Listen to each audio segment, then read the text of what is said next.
द्वार में मन चिल्लाओगे सब्जी में नमक ज्यादा कर दो, जाके मैयू बाप ने कहा सिखा हो जाए।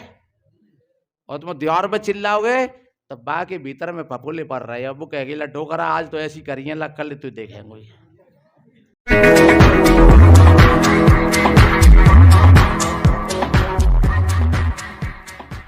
तम कबीरम गुरु बंधे ज्ञान नाहदिकं भव,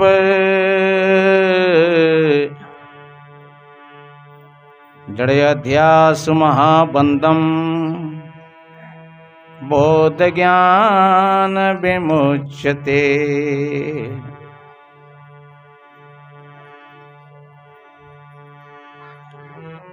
गुरु के सुमिरण मात्र सु नासत बिघ्न अनंत,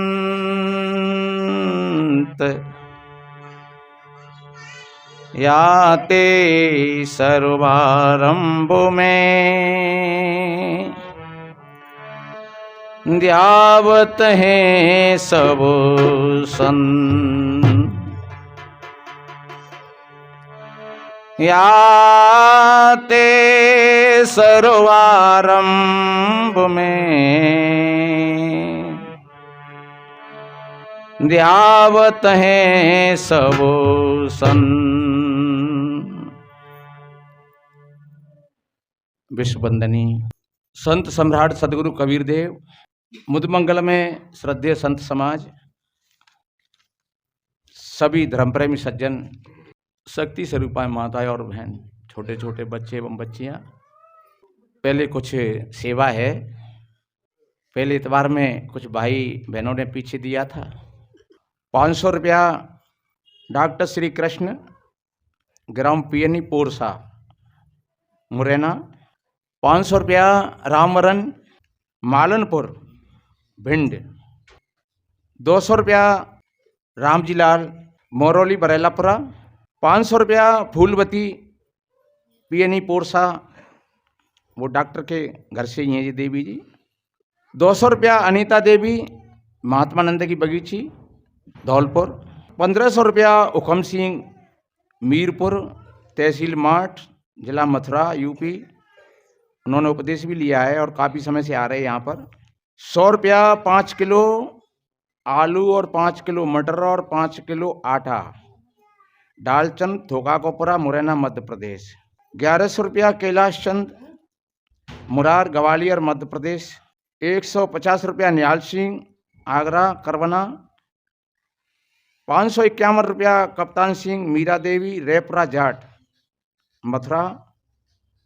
100 रुपया इंद्रवती देवी महात्मानंद की बगीची धौलपुर। 100 रुपया मीना देवी जगदम्बा कॉलोनी धौलपुर। 100 रुपया हेमलता मडरायल करौली राजस्थान। 200 रुपया रामचरण माठ साहब मडरायल करौली राजस्थान। सभी भाई बहनों के लिए, दानदाताओं के लिए, सभी एक सम्मान और स्वागत के लिए कोट कोट साधुवाद, धन्यवाद। अभी आपने शब्द में बढ़िया सुना, समय चाहे कछु करवा दे, लेकिन ये ध्यान रखो थोड़ी हल्की बात है। जिन जिन के जो भजन में नाम लिए गए,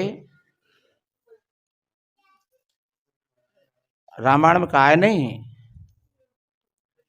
कि ये जीव कैसा है, चेतन है, अमल है, सहज है, सुख की राशि है।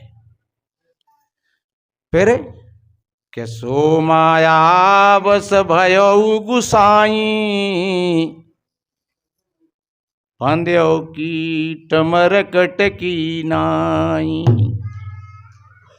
सो परंत्र दुख पावही, सिर धुन धुन पछताए। काल करु में ईश्वरे मिथ्या दोष लगाए। काल है, काल कहते हैं समय को। जो लोग अपने मन की भावनाओं को या तो उजागर नहीं कर सकते हैं, क्योंकि ये महाभारत में ये सारे प्रसंग ये खुल जाते हैं। द्रोणाचार्य किसी के लिए युद्ध कर रहे थे? अश्वत्थामा के लिए। इंद्रप्रस्थ जब पांडव 12 साल के लिए वन में चले गए तो उन्होंने उन्हीं की देखभाल में उसको सुरक्षित कर दिया था। और द्रोणाचार्य के अंदर में ये पहले से भाव था कि जो भैया भैया लड़ जाएं और मैं फिर राज्य करूंगा। वो एक ब्राह्मण नीति थी, इसलिए इस चीज को कोई और नहीं जानता था, सिर्फ कृष्ण जानते थे। तो अर्जुन ने कही कि जी कैसे गुरु से निपटा रहोगे, और पिता में तो हमारे ऐसे थे कि जिन्होंने हमको अपना मार्ग हटाने के लिए उन्होंने अपने आप ही रास्ता बता दिया, लेकिन ये नहीं बताएगा। ये गुरु है हमारा, लेकिन ये नहीं बताएगा। तो कृष्ण जानते थे। कृष्ण ने कहेगा युद्ध द्रोणाचार्य युद्ध कर रहा है, अश्वत्थामा के लिए कर रहा है, और आप कह दो कि अश्वत्थामा मारा गया, युद्ध समाप्त हो जाएगा। तो अब कह कौन कि युधिष्ठिर की बात का विश्वास होगा पूरा। तो अश्वत्थामा मारा गया, अश्वत्थामा मारा गया, अश्वत्थामा मारा गया। अब वे कह रहे कि भाई मुझे विश्वास नहीं हो रहा है। अब जाकर के युधिष्ठिर से पूछते हैं, लेकिन उसी समय वो अश्वत्थामा नामक हाथी मारा गया। विन्ने मारो इनको खेलो पूरा का पूरा बना हुआ। क्या है युधिष्ठिर, क्या अश्वत्थामा मारा गया? हाँ मारा गया, अश्वत्थामा मारा गया।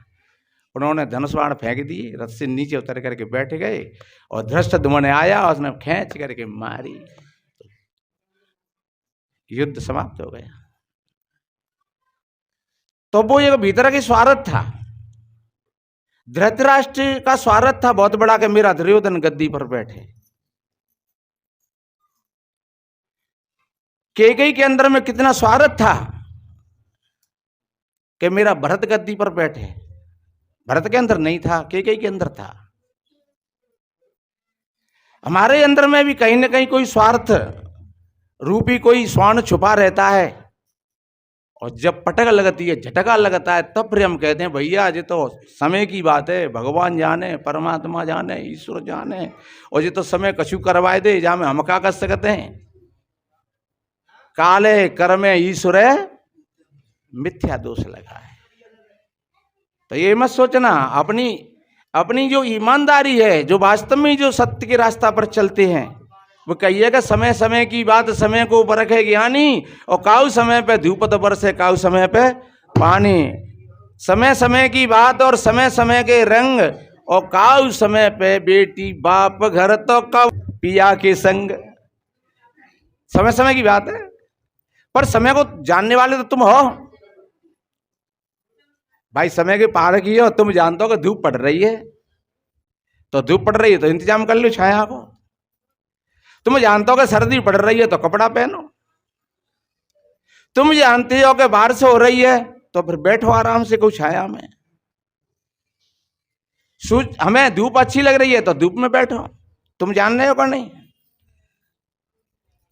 तो सदगुरु कहते हैं आप समय के पार कियो, आप समझो। किसी को चोट लगी है तो ये मत समझो वो बात बहुत अच्छी है कि जो हुआ सो अच्छा हुआ, वो बहुत अच्छी बात है, लेकिन कहीं ना कहीं अरे कोई कारण होगा। कोई घटना घटी है तो कोई कारण होगा, अरे कोई कारण होगा। तथागत बुद्ध ने कहा संसार दुख है, लेकिन दुखों का कारण है। पर अगर आप जागृत हो जाएं तो उन दुखों से निवृत्ति के उपाय भी तुम्हारे पास हैं। उन दुखों से निवृत्त होकर के तुम अपना कल्याण भी कर सकते हो, क्योंकि तुम पारखी हो, तुम समय को जानते हो, तुम सवेरे को भी जानते हो, दोपहर को भी जानते हो और शाम को भी पहचानते हो। इसलिए तुम समय के पारखी हो। समय हाँ जरूर है, समय का समय होता है। कोई बीज धर के बैठो हो, वर्षा नहीं होए तो फिर कैसे बवेगा? वो समय पे वर्षा होगी तब बवेगा। पर भाई जान तो रहे हो वो कि भाई बीज तो है मेरे पास पर बारिश नहीं हुई है भाई। तो वो जान रहा है, दोनों बातों को जान रहा है, उसकी व्यवस्था को भी जान रहा है और वह परिस्थिति को भी जान रहा है। व्यवस्था का मतलब मेरे पास में बीज है कि नहीं, और परिस्थिति का मतलब अभी पानी पड़ने की संभावना है कि नहीं कि पड़ेगा। इसलिए शब्द को जब चीड़ करके देखते हैं तो उसमें अनेकानेक राज्य निकलते हैं।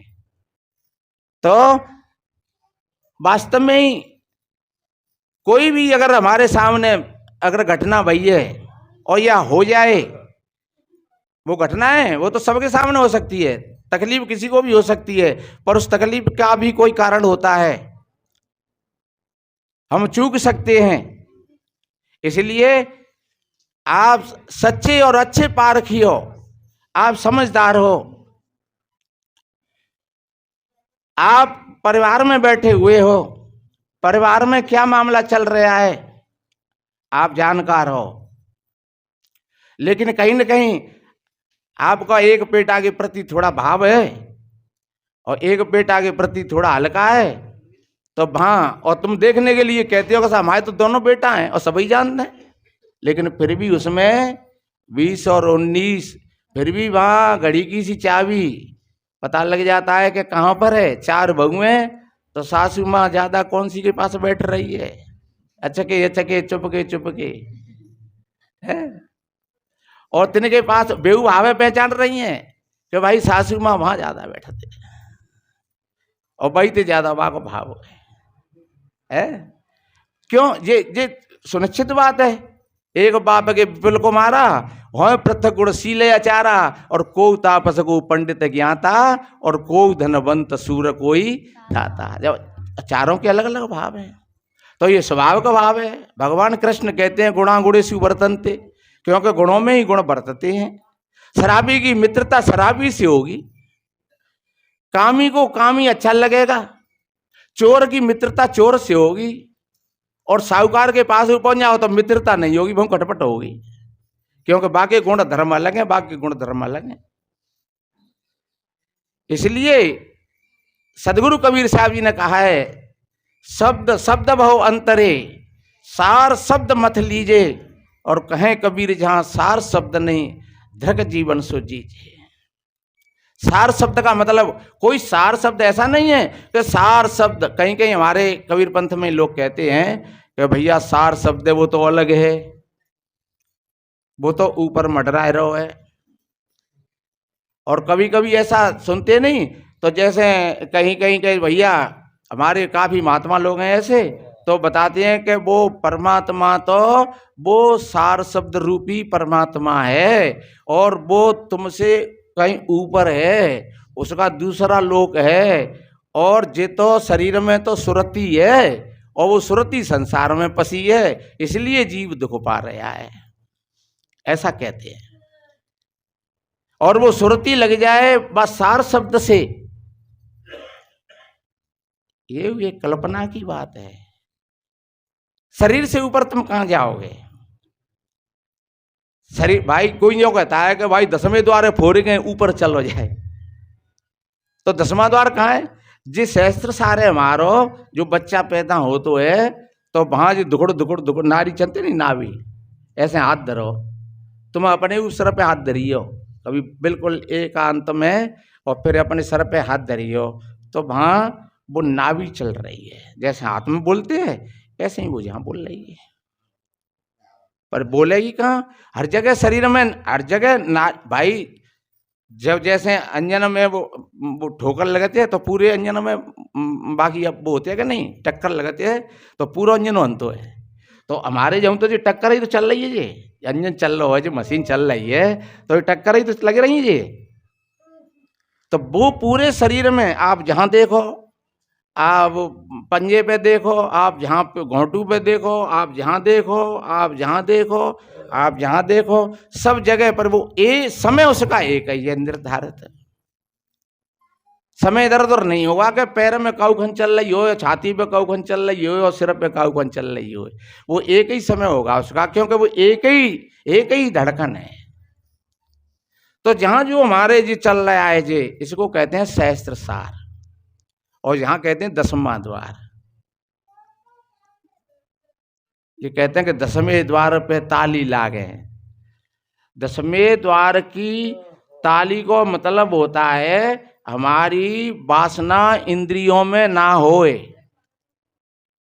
हमारी आसक्ति मन और इंद्रियों में नहीं होए। कल एक भैया कह रहे कि हमारे यहाँ एक महात्मा ऐसे आए कि वो स्वाद नहीं करते थे। उन्होंने सब्जी रोटी,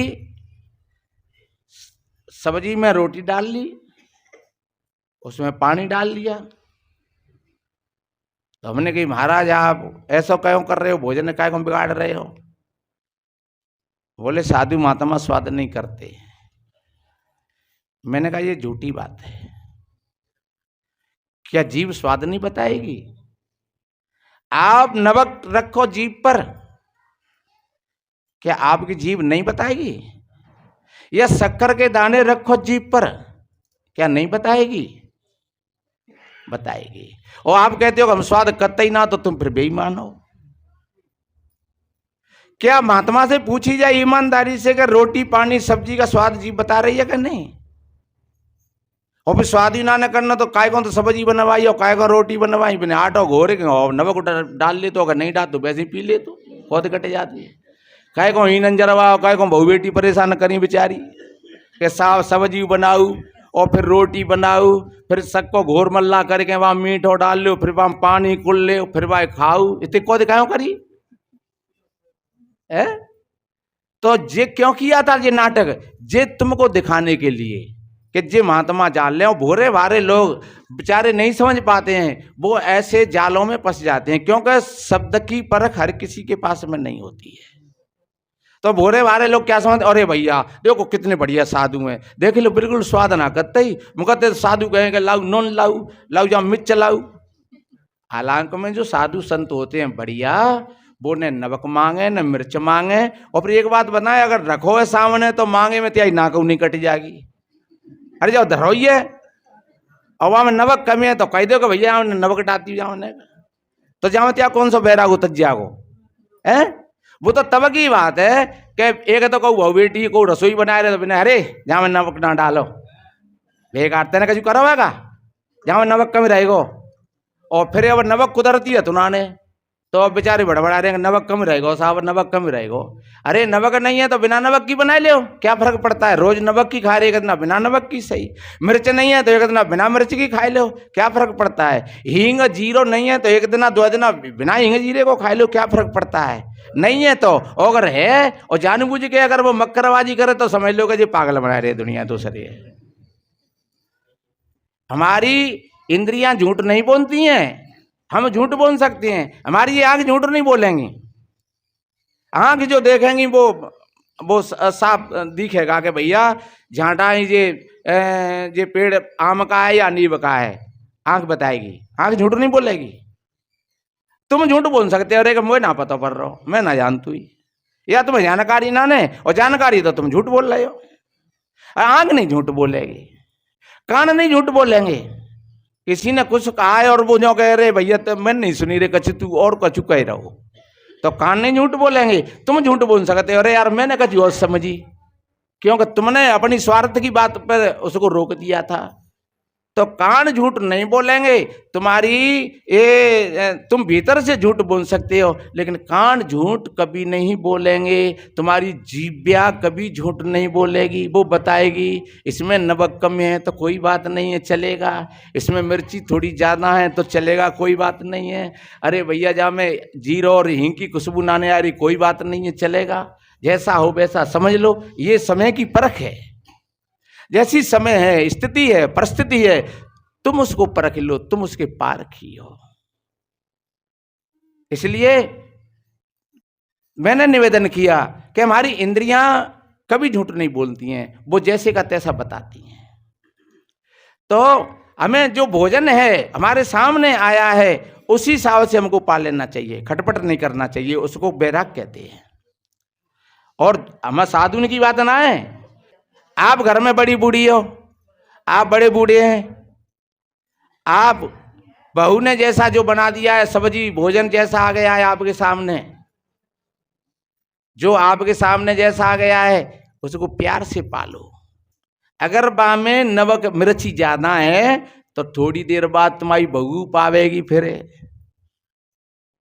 एक बार ऐसा हो को एक डोकरा भोजन पाए रहो, वहां मिर्च ज्यादा ही सब्जी में, तो बाकी आंसू पड़ गए डोकर आगे, चिरपराहट के माए। बाकी घरवाई ने कही कि काहे कैसे आंसू पड़ गए, वो तो कब बाय रही गए बहुते अब यही क्या कछू। डोकैया सोच रही कि अब जे कह रहे नाने जे बहुते अब जे यही के जहाँ मिर्च जाता है, डोकैया समझ रही, और वो कब बाय वो चाह रही डोकर आते कैसे आंसू निकल गए। अरे कि बहू ने भोजन बनाया है, ये प्यार के आंसू हैं, बहू ने भोजन बनाया, ये प्यार के आंसू हैं। डोकैया चुप रह गई कि तो डोकरा पचाए को बात है।